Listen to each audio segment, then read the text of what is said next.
Foi aí que eu disse pra ela: você vai passar esse ano. E quando ela ouviu isso, ela disse: eu quero acreditar, mas se você puder provar, é melhor. E aí, meu povo, na luta nas lágrimas! Já pensou se alguém pudesse provar que você tá no caminho da sua aprovação? Não, nem começa brincando com isso que eu me emociono fácil. Prestar o Enem e conseguir uma vaga naquela faculdade dos sonhos não é uma viagem com um destino já pré-definido. Tem muita gente nas estradas, mas nem todo mundo chega lá. Ah, mas eu quero chegar, né? E eu também quero que você chegue, da mesma forma que eu queria que a Alessandra chegasse. Quem que é a Alessandra? A Alessandra é uma pessoa que já estava na estrada da aprovação esse ano, mas ainda sofria muito com a ideia de que a história do ano passado no Enem se repetisse. Ela prestou o Enem e não passou, e ela morria de medo disso acontecer de novo esse ano. Ela não passou no último Enem e acha esse ano que não vai passar de novo. Então pode botar ela no nosso grupo aí, porque ela já tem o perfil. Na verdade, a Alessandra não se encaixa mais nesse perfil que você definiu para entrar no grupo de pessoas que sofrem com esse tipo de sentimento em relação ao resultado do ano passado. Não vai dar para colocar ela no seu grupo. Ela não tá mais sofrendo? O que aconteceu? Ela descansou? Não é esse tipo de descanso que você tá pensando. Ela descansou de fato, parou de sofrer, mas parou de sofrer porque recebeu informações a respeito da jornada dela que fez com que ela ficasse mais tranquila com relação a essa ideia de sofrer com a história do passado. Ah, eu também quero essa informação aí. Eu preciso descansar. A história toda começou assim. Um dia ela veio conversar comigo por meio do papo buff, dentro do sistema, lá dentro do Doodle. E a essência da conversa dela era assim: Kleber, eu não sei mais o que fazer pra mudar. O que eu achei mais curioso é que ela já veio conversar com a ideia pronta de que ela precisava mudar e eu não conseguia enxergar por que ela queria mudar. Esse negócio de mudança é complicado. Às vezes eu mudo quando não tinha que mudar, às vezes eu deixo de mudar quando tinha que mudar. Isso acontece muito. Até nas questões isso acontece. Às vezes eu escolho uma alternativa, olho pra ela, penso assim: eu acho que eu vou mudar pra C. Aí eu mudo pra C e vou olhar o gabarito era B, que eu tinha marcado antes. Não devia ter mudado. E tem outras vezes que eu olho e falo assim: ah, eu acho que eu vou mudar pra C. Não, deixa na B mesmo, tá legal. Aí eu não mudo, olho depois, era C.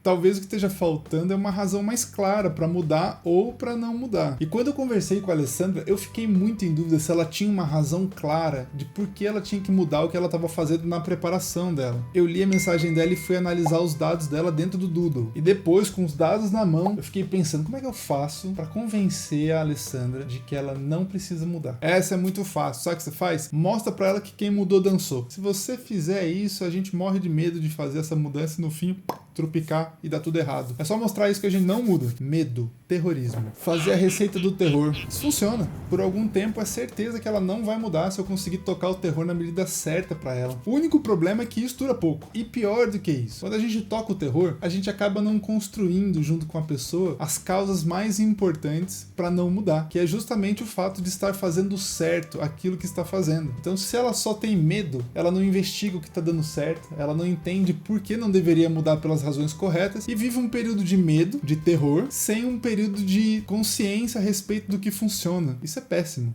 Faz sentido isso aí. Esse lance de ficar tocando o terror por aí, de que, se tu não fizer isso vai dar totalmente errado e tal, você acaba deixando as pessoas assustadas, e aí toda a preparação vira um lance muito mais terrorista, e as pessoas ficam perdidas, porque elas não sabem investigar o que tá dando certo. Então, assustada e perdida, essa pessoa vai pra onde? Pro buraco. Os dados da Alessandra eram muito interessantes no Doodle, mas se eu só dissesse isso: puxa, Alessandra, não muda, seus dados estão bons, você tá indo no caminho certo, eu não acho que ela ia acreditar em mim, porque ela não ia entender de fato como aqueles dados estavam apontando pro caminho correto. E foi aí que eu tive uma ideia. E lá vem o homem das ideias. Fala, tô interessado. Quando a Alessandra veio falar comigo, ela tava completando 120 dias de estudo no Doodle. Não necessariamente estudo, mas de assinatura no Doodle. O que eu fiz foi o seguinte: eu peguei as pessoas do ano passado no Doodle que conseguiram um excelente resultado e que foram aprovadas, e olhei pros dados dessas pessoas nos primeiros 120 dias de estudo delas, do ano passado, e comparei com os dados da Alessandra. Quando eu coloquei os dados um do lado do outro, buf! Eu tinha tudo que eu precisava para mostrar para ela que ela estava no caminho certo. E foi nessa hora que eu disse para Alessandra: você vai passar esse ano. Vixe, se eu ouço um negócio desse, ó, até arrepia. Mesmo que seja mentira, eu acredito. Ela desconfiou e perguntou: como assim, Kleber? Como assim? E a minha primeira explicação para ela foi muito rápida. Olha, Alessandra, é o seguinte: eu peguei os dados das pessoas que fizeram o Enem o ano passado e que usaram o Doodle e que conseguiram passar de 800 pontos e foram aprovados. Só que eu peguei só os primeiros 120 dias dessas pessoas e comparei com seus dados para ver se vocês têm muita diferença ou se vocês têm semelhanças. Olha, se a Alessandra não teve a curiosidade de perguntar para você quais foram os dados que você comparou, Eu tenho essa curiosidade. Queria muito saber que dado você colocou no jogo aí para poder dizer que ela ia ser aprovada esse ano. Vai falar, né? O primeiro dado que eu comparei foi, nesses primeiros 120 dias de assinatura, quantos dias efetivamente as pessoas entraram para estudar. Eu entendi. Tem uma pessoa que assina hoje e daqui 7 dias você olha quantas vezes ela entrou no sistema para fazer questões. Se ela entrou um dia só, beleza, é uma coisa. Se uma outra pessoa entrou hoje e daqui 7 dias você entra para analisar quantos dias de fato ela fez questões do sistema e descobre que ela fez 5 dias, é totalmente diferente. É isso? Dá para colocar em números isso aí. Dentro de 7 dias, uma pessoa que entrou para fazer questões só um dia, entrou 1 e 7, isso dá mais ou menos 14%. Uma pessoa que entrou 5 dias em 7, dá aproximadamente 70%. Trazendo isso para um ponto mais prático, uma pessoa que entrou no Doodle para fazer questões de segunda até sexta, fez 5 dias em 7, descansou sábado e domingo, a faixa de frequência dessa pessoa vai ficar em torno de 70%. Já fiquei curioso para saber qual foi a taxa da Alessandra e qual foi a taxa da galera que fez mais de 800 pontos e que foi aprovado. Dos 120 dias de assinatura, a Alessandra conseguiu entrar efetivamente para fazer questões em 82% dos dias. Isso é alto? E a galera que fez mais de 800 pontos? Tem quanto mais ou menos na faixa aí? Todos estavam acima de 71%. O dado de frequência, ou seja, quantos dias dentro dos seus dias de assinatura você entrou para fazer questões, é o primeiro dado que coloca a Alessandra dentro daquele grupo que conseguiu de fato um resultado interessantíssimo no Enem. Ponto para ela. Mas só isso não dá certeza de que ela vai passar, né? Depois de olhar para a frequência da Alessandra, eu já sabia, nesses primeiros 120 dias de assinatura, ela estava conseguindo entrar quase todos os dias da semana. Tinha semana que ela descansava um dia, tinha semana que ela descansava 2 dias, estava com uma taxa de frequência bem alta. Dentro da galera que conseguiu mais de 800 pontos, teve gente que teve uma taxa de frequência até menor do que a dela. Mas a coisa mais curiosa é que quando eu puxei os dados um pouco mais amplos, eu encontrei pessoas que tinham uma frequência excelente, que entravam quase todos os dias da semana, mas que não conseguiram fazer uma boa nota no Enem. Mas como é que pode isso? A pessoa entra para fazer questão quase todo dia e chega no Enem e não consegue fazer? Como é que isso acontece? Eu não entendi. É nesse ponto que entra mais um dado. Nesses casos, a pessoa teve boa frequência, mas não conseguiu fazer um volume de questões capaz de trazer uma quantidade de erros que desenvolva a capacidade dela de acertar questões e conseguir um bom resultado no Enem. Eu já entendi. Ao invés de olhar só quantas vezes ela entrou na plataforma, você deu um passo a mais e começou a olhar. Ela entrou e quantas questões ela fez. E aí você comparou esse número com a galera acima de 800 pontos, para dizer se ela estava ou não avançando no sentido de conseguir a nota, ou se ela estava só entrando e não estava conseguindo fazer um volume de questões que traz esse resultado quando ela faz o Enem. É isso que você fez, eu já entendi. Foi quase isso. Eu não me preocupei muito com o volume de questões que ela estava fazendo, eu me preocupei muito mais com a evolução do volume de questões que ela estava fazendo. Você sempre bagunça as coisas. Como assim? Se era volume eu estava entendendo, agora evolução do volume eu não entendi. Mas você vai entender. Pensa comigo a história de como funciona uma pessoa que está se desenvolvendo para passar. Essa pessoa começa, entra no Doodle, vai pegar as questões mais fáceis. Nesse momento, ela não vai encontrar tanto desafio, ela vai fazer um volume maior de questões. Então, se a gente estivesse montando um gráfico, ia ter um nível mais alto começando com essas questões ali no começo da preparação dela. Quando ela vai interagindo com o sistema, o Doodle vai começar a encontrar as questões que ela não tem facilidade para fazer e esse volume de questões começa a cair, porque conforme ela erra as questões, ela gasta tempo fechando a comunicação e não faz tantas questões. Então existe uma queda no volume de questões. Só que o grande processo dentro do Doodle é que a pessoa começa a aprender a fazer o processo de fechamento de comunicação das questões cada vez mais rápido. Isso não acontece da noite pro dia, mas é natural que ela comece a fechar a comunicação e comece a voltar para uma estrutura em que ela começa a fazer um pouco mais de questões por dia. E isso varia, não é uma reta. Às vezes ela sobe, desce, sobe, desce, sobe, desce, mas se a gente riscasse uma reta de tendência, a tendência seria de alta. Então primeiro ela tem uma reta no comecinho com uma tendência de alta, depois ela tem uma reta com uma tendência de baixa, que é o momento em que ela toma o choque e começa a desenvolver as ferramentas dela para fechar a comunicação e por fim, ela entra numa reta de tendência de alta, não tão inclinada, mais deitada um pouco, mas que vai evoluir até o Enem. Sacou o que significa avaliar a evolução do volume de questões? Colocando num gráfico, ele ficaria com esse desenho. Esse negócio de fechar a comunicação com a questão que você fala é o que a gente aplica depois que a gente erra a questão, né? O processo para aprender a fazer a questão. Isso. Tem um vídeo aqui no canal que mostra exatamente como esse processo acontece em detalhes. E me fala uma coisa aqui, quando você for olhar esse pessoal dos 800 pontos aí, aconteceu com eles também? Esse negócio da curva começar meio alto, depois cair e voltar a subir conforme eles foram aprendendo? Aconteceu principalmente com eles, porque quando eles conseguiram passar por esse processo, eles entraram no que eu chamo de estrada da aprovação. Enquanto eles não não passam por esse processo, enquanto eles não aprendem a fechar a comunicação com as questões, eles não entram na tendência de subida da curva que vai elevar a capacidade de cada um deles de acertar questões lá no Enem. No fim, o desenho da Alessandra era assim ou não era? Totalmente assim. E o gráfico que apresentava a evolução do volume de questões que ela fazia por dia, não tinha esse desenho porque ela forçou a barra para isso acontecer. Tinha esse desenho porque ela tinha o comportamento que forçava esse desenho a aparecer. Esse comportamento de lidar com as questões fáceis num volume maior, cair quando começa a trabalhar com questões mais difíceis. Quando é que as pessoas não entram nesse vale? Quando elas têm uma preocupação muito grande com o volume de questões e quando ela começa a errar, ao invés de parar para fechar a comunicação, ela continua fazendo questões, porque ela entende que o que ela tem que fazer é volume. Aí ela não desenha esse vale e ela não volta a aumentar o volume de questões depois de aprender a fechar a comunicação. Ela tenta sempre manter o volume mais alto sem passar pelo processo de aprender a fechar a comunicação com as questões. A Alessandra não fez isso. Ela teve o comportamento certo, isso deu uma certa depressão para ela, deixou meio ela chateada quando ela começou a errar, mas em algum momento ela já estava enxergando que, peraí, tô voltando a acertar questões, mas ainda assim ela não tinha muita clareza sobre isso, por isso talvez ela estivesse pensando em mudar as coisas. Esse era mais um ponto que provava que ela não precisava mudar porque ela tinha características muito semelhantes ao grupo de pessoas que tinha feito mais de 800 pontos. Ó, pelo que eu tô entendendo aqui, a frequência dela excelente e o desenho, o gráfico da evolução do volume de questões que ela fazia por dia totalmente dentro do grupo que fez mais de 800 pontos. Eu sou um cara super facinho, eu já tô convencido de que ela vai passar. Pra mim nem precisa continuar o vídeo, eu já sei que ela vai passar. Até esse ponto da conversa a Alessandra não estava convencida. E eu precisei usar mais um dado para tentar ajudar. E não tinha problema, porque eu ainda tinha mais alguns dados para tirar da manga e mostrar para ela. E o próximo dado que eu mostrei era muito poderoso. Então pode soltar essa carta na mesa, qual é? A quantidade total de listas de 4 questões que ela conseguiu fazer em um tempo menor que 40 minutos. Esse era o dado. Ih, boiei.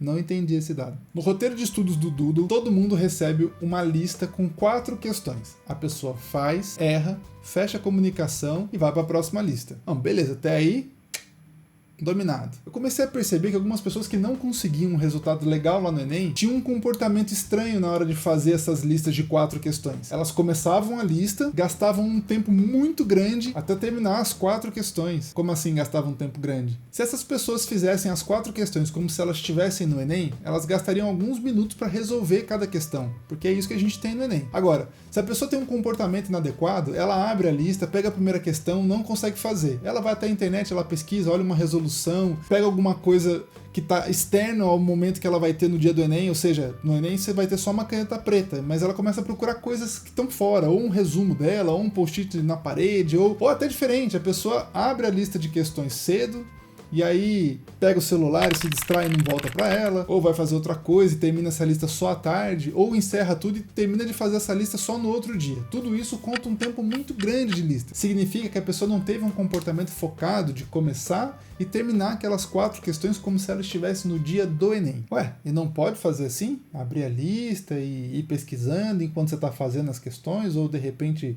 ir lavar um cachorro, não pode? A galera que fez mais de 800 pontos e usou o Doodle no ano passado, quando a gente olha esse indicador, a gente percebe que de todas as listas que eles fizeram ao longo do ano, nem só nos 120 dias, eles conseguiram fazer mais de 94% das listas num prazo menor que 40 minutos. Ou seja, abriam, faziam focados, fechavam. Era isso que eles faziam. E depois eles iam estudar, depois iam fechar a comunicação, depois eles iam agregar aquilo que faltou para resolver as questões. Mas na hora de fazer a questão, era absolutamente só uma caneta preta e o que eles têm dentro da cabeça. Mais nada. Vixe, então já entendi. Não pode. E como é que estava esse número da Alessandra? A Alessandra estava com um número de 97% das listas feitas abaixo do tempo de 40 minutos. O que significa e deixa claro que ela estava levando muito a sério essa parada de fazer as questões exatamente como ela faria no dia do Enem. Tá ficando difícil não dizer que essa menina vai passar, né? Pegava as 4 questões, resolvia como se estivesse no Enem só com uma caneta preta. Só falta agora meio que entender o que ela fazia quando ela errava essas questões, né? Porque até aqui impecável essa menina. E o interessante é que quando ela errava uma questão no meio da lista, ela não tomava o comportamento de tentar resolver aquilo naquela hora, imediatamente, enquanto ela estava resolvendo a questão para não errar. Ela simplesmente tentava fazer o processo dela, de eliminar as alternativas que ela tinha certeza que estavam erradas, e se ela ficasse de repente entre 2 alternativas ou 3 alternativas que ela não conseguia eliminar, ela marcava uma caixinha no sistema, respondi mas tenho dúvida. E seguia para a próxima questão. Ela não travava nesse momento enquanto estava resolvendo as questões. Ela sabia que isso ia mostrar para o sistema que ela tinha que lidar com essa questão depois que ela terminasse de fazer a lista. Esse era um desespero que eu tinha, porque eu pego a questão, eu erro, eu já quero resolver ela na hora, eu já quero dar um Googlezinho, trazer uma informação, dar uma lidinha, alguma coisa, para poder já sair, porque eu quero acertar. E aí ela não fazia isso. Ela tinha o processo dela de fechar a comunicação para o momento exato que esse processo tinha que acontecer, sem atrapalhar o momento que ela estava fazendo as questões como se estivesse no Enem. Eu entendi. Caramba! E ela já estava convencida de que ele ia passar? Tava chegando perto, mas não estava convencida ainda. Mas quando eu falei para ela que o tempo que ela gastava por dia resolvendo questões estava numa faixa muito interessante, ela começou a perceber que eu sabia mais sobre o processo dela do que ela estava enxergando. Esse era outro dado. O tempo que a pessoa gasta fazendo questões por dia. Já fala aí. Tem um número ideal que a gente tem que perseguir esse número? Já fala que eu quero saber. Não tem um número ideal, tem um comportamento ideal que a gente também analisa a evolução dele. As pessoas que conseguiram fazer mais de 800 pontos no Enem e usaram o Doodle, quando a gente avalia quanto tempo elas gastaram por dia fazendo questões no sistema, é muito claro perceber que algumas dessas pessoas começaram fazendo só 30 minutos e terminaram fazendo 4 horas, 5 horas de questões todos os dias. Ou seja, se elas tentassem fazer isso aqui logo no começo, seria praticamente impossível, elas desistiriam do processo. Se elas se forçassem a fazer uma coisa que elas ainda não estavam prontas, provavelmente elas não chegariam a esse momento. É preciso que a pessoa entenda que ela vai começar hoje fazendo 30 minutos, e muitas vezes a pessoa tem um vício em aulas, ela tem um vício em ler teoria, não tem problema. Ela começa dividindo o tempo dela entre todas essas coisas. Mas ao longo da trajetória, ao longo da jornada que ela vai construir, ela percebe que ela pode ir abrindo mais espaço para resolver questões e menos espaço para coisas que não tornam ela capaz de resolver essas questões. O que a gente precisa avaliar com relação ao tempo gasto em resolução todos os dias é a evolução que essa pessoa constrói ao longo dos dias que ela está se preparando. Buf! Ninguém vai começar estourando 4 horas de questões resolvidas por dia do nada. A Alessandra começou? Só falta. Só falta. Não, ela também não. E o interessante é que ela tinha uma evolução muito clara desse indicador. Ela tinha começado com uma quantidade de tempo de resolução de questões, que não era das maiores, mas estava evoluindo ao longo desses 120 dias que eu estava avaliando e comparando com os 120 dias da galera, ela estava realmente traçando uma evolução. E isso era o mais importante que ela tinha que enxergar. Com essa quantidade de dados que você comparou entre o que ela estava fazendo e o que a galera dos 800 pontos fez no ano anterior, ela devia estar muito empolgada, né? Se eu tô no lugar dela, eu já saio falando pros meus pais: pai, é o seguinte, mãe, é o seguinte, se prepara, eu vou passar esse ano, tô aprovado. Eu já saía pegando esse resultado dos dados aí que você falou e esfregando na cara de meio mundo: aí, ó, você é aprovado. Eu não tenho limite pra essas coisas, não. A Alessandra ainda não tava convencida. Ah, para com isso, desencana dessa menina, você já fez um trabalho muito maior do que a maioria dos videntes que eu conheço, já deu o futuro dela no colo dela, apresentou dados, apresentou tudo, ela não tá convencida ainda? Para com isso. E ela tava certíssima em não estar convencida. Se ainda existe algum dado que possa ajudar a interpretar essa situação da preparação dela, ela não pode se acomodar. Ela não pode criar uma cegueira em cima de alguns dados se ainda tem outros que podem somar para essa análise ser feita e ela poder se convencer de fato: puxa, estou no caminho certo, vou ser aprovado. Eu não acredito que tem mais coisa além disso, não é possível. Quando eu analisei a quantidade de questões que aquele grupo de 800 pontos errava por dia e dividi pelo tempo que eles gastavam resolvendo questões todos os dias, eu cheguei a uma taxa que indica a cada quantos minutos eles erravam uma questão. Você inventa cada coisa que eu já tenho vontade de usar na minha vida. Se uma pessoa estuda 75 minutos por dia em média e costuma errar em média 10 questões, eu já sei que ela costuma errar uma questão a cada 7 minutos e meio dentro desse tempo que ela investe para resolver questões. Buf! Eu já entendi, você nem precisa explicar. Se uma pessoa costuma errar uma questão a cada 30 minutos e ela tem uma média de estudo de 60 minutos por dia, eu já sei que essa pessoa, durante todo o período que ela está resolvendo questões, ela está conseguindo trazer só 2 questões erradas para promover o desenvolvimento dela. Isso é insuficiente. Ela pode fazer um monte de questões nessa 1 hora, mas se ela só está errando a cada 30 minutos as questões, ela está passando a maior parte do tempo confortável, destruindo, acertando um monte. Essa quantidade de questões que ela está errando não vai promover o desenvolvimento dela. Que maluquice, cara! Tá aí. Então agora você vai me explicar uma outra coisa. Como é que pode uma plataforma como o Doodle, que vai subindo o nível das questões e tornando cada vez mais difícil a seleção das questões, uma pessoa conseguir acertar uma questão só a cada 30 minutos de estudo? Você consegue me explicar isso aí? É claro que eu consigo explicar. Se o sistema está aumentando o nível das questões, a pessoa errou poucas questões, mas o nível continuou subindo e ela não conseguiu um resultado bom no Enem, eu já sei que quando ela estava fazendo as questões do sistema, ela estava se sabotando. Ela arrumava um jeito de acertar essa questão que não era um jeito que ela podia usar no dia do Enem. Desculpa aí se a minha explicação foi ótima. Exatamente isso. Se a pessoa foge dos erros durante a preparação dela, de fato, vai chegar no Enem, e o método que ela usou para fugir dos erros não vai poder ser aplicado no Enem para acertar as questões, porque lá você só vai ter uma caneta preta de tubo transparente na mão. A Alessandra estava com um tempo muito legal. Ela estava conseguindo, analisando a quantidade de questões erradas, pelo tempo que ela estava investindo fazendo questões, ela estava com uma taxa bem saudável de minutos por erro. Poxa, finalmente ela se convenceu de que ela vai ser aprovada, né? Nossa, não aguentava mais, hein? Na verdade, ainda faltava um dado que eu tinha para apresentar para ela, e depois que eu apresentei esse dado, eu perguntei para ela: agora você entende porque eu tô dizendo que você vai ser aprovado esse ano? E aí ela me respondeu: eu só tenho medo de acreditar, mas tá na minha cara que eu tenho tudo para ser aprovado esse ano. Mas aí o medo é comigo. Essa mensagem aqui vai pro namorado da Alessandra. Deixa eu te falar um negócio para você, campeão. É o seguinte: você conseguiu convencer essa menina a namorar com você? A ONU tá precisando do seu talento pra gente mediar os conflitos no Oriente Médio e convencer o mundo a viver em paz. Porque você foi, um guerreiro para conseguir levar essa menina a se convencer de alguma coisa. Qual foi o argumento da misericórdia que fez essa menina chegar ao ponto de ser convencida? Eu só queria saber isso. Todas as questões que a Alessandra errava, fechava a comunicação, mas ela ainda sentia que tinha alguma dificuldade ou alguma instabilidade para fazer essa questão completamente sozinha, era jogada num recurso que tem no sistema de marcar a questão para revisar depois. Ou seja, ela fechou a comunicação, entendeu como faz, mas não tem certeza se consegue fazer dentro de alguns dias. Ela abre uma caixinha e marca: eu quero resolver essa questão de novo dentro de, sei lá, 2 semanas, 1 semana, enfim, alguns dias. Todas as questões ela jogava para dentro desse recurso. Beleza, eu uso esse recurso direto, é só você clicar lá, selecionar, tá.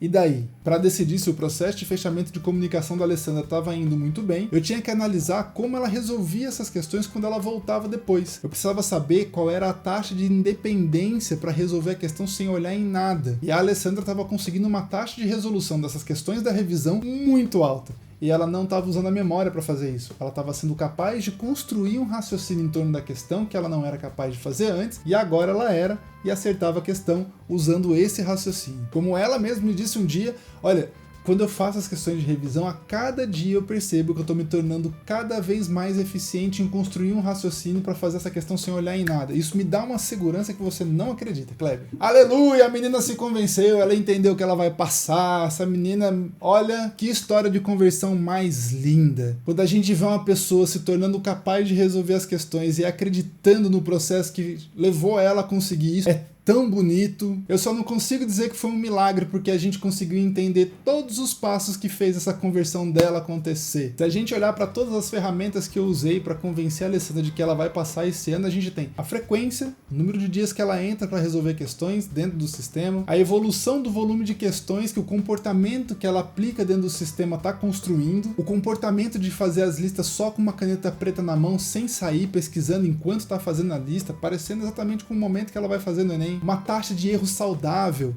que a cada determinados minutos ela consegue trazer para dentro do estudo dela alguma coisa que ela não é capaz de fazer, e uma taxa de eficiência na resolução das questões que caíram na revisão muito alta. Tudo isso, depois que eu discuti com ela, foi suficiente para ela entender: ok, eu não preciso mudar nada da minha preparação. Essa insegurança que estava sendo causada, e eu preocupada com a ideia de que talvez a história do ano passado pudesse se repetir esse ano, não vai acontecer, porque esses indicadores, todas essas ferramentas que você me mostrou aqui, não faziam parte da minha história do ano passado e fazem parte da minha história esse ano. Não tem por que me preocupar.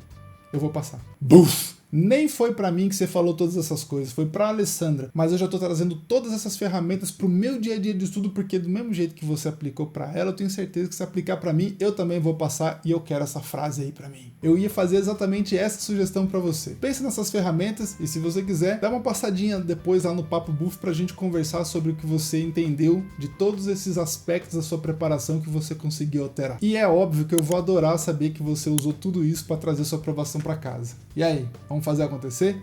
Valeu!